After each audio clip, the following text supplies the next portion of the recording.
C'est l'heure de l'info éco et on va continuer à parler de ce sommet sur le financement des économies africaines aujourd'hui à Paris en votre compagnie, l'INRIFI. Bonjour, on suit ce sommet toute la journée. D'abord, si les pays d'Afrique ont aujourd'hui un aussi grand besoin de financement, c'est notamment parce que leur économie a été fragilisée comme d'autres par la pandémie de Covid-19, mais avec parfois des conséquences plus importantes. Oui, la situation était déjà difficile avant. Elle a été aggravée par cette pandémie de Covid-19 qui a constitué un choc pour les économies africaines. Le continent a connu sa première récession depuis près de 3 décennies avec, vous le voyez, un recul de l'activité économique de 1,9%.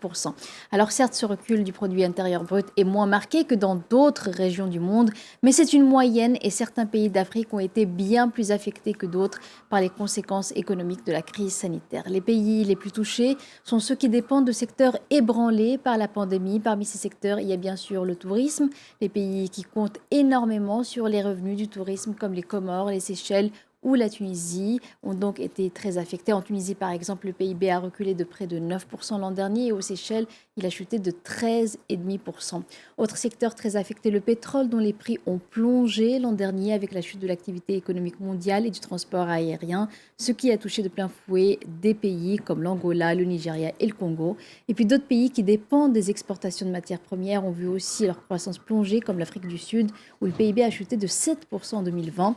Enfin, les mesures de confinement ont aussi eu des conséquences notables à cause de la part importante de l'économie informelle. De nombreux travailleurs journaliers se sont donc retrouvés temporairement sans activité et sans indemnisation. Tout cela a accru la pauvreté sur le continent. Le nombre de personnes vivant sous le seuil d'extrême pauvreté, c'est-à-dire avec moins de 2 dollars par jour, eh bien, il a augmenté de près de 8% pour atteindre 520 millions de personnes. C'est près de 40% de la population du continent. 40% de la population africaine sous le seuil de pauvreté. Les conséquences de cette situation économique fragile, c'est que la dette de nombreux pays africains est maintenant devenue complètement insoutenable. La tendance, Damien, était déjà à la hausse de la dette publique en Afrique au cours de la dernière décennie. Selon l'Agence française de développement, la dette publique du continent a plus que doublé au cours de cette période pour atteindre 1 400 milliards de dollars en 2019 avec une vingtaine de pays jugés en situation de surendettement. Face à ce constat, plusieurs bailleurs internationaux se sont mis d'accord en avril 2020 pour suspendre le paiement des intérêts de la dette pour plus de 40 pays situés majoritairement en Afrique subsaharienne.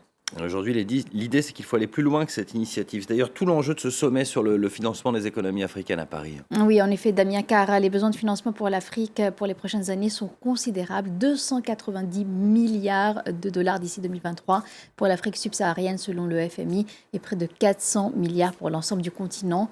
Tout l'enjeu de ce sommet sera de savoir comment on comble ces financements manquants.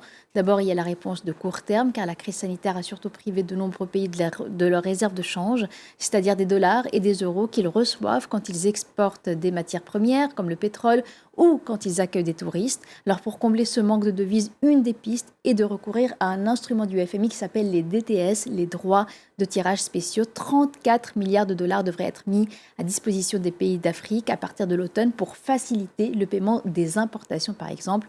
Au-delà de cette réponse d'urgence, plusieurs pistes sont à l'étude pour alléger le fardeau de la dette des pays africains. L'idée de l'allègement, voire de l'annulation de la dette sera sur la table, même si elle ne fait pas l'unanimité. Puis l'autre question, c'est celle de la dette contractée par les États auprès des créanciers privés. Est-ce qu'ils sont prêts eux aussi à des allègements de dette? Enfin, la question du rôle des investisseurs privés dans la croissance économique et le développement futur de l'Afrique sera abordée.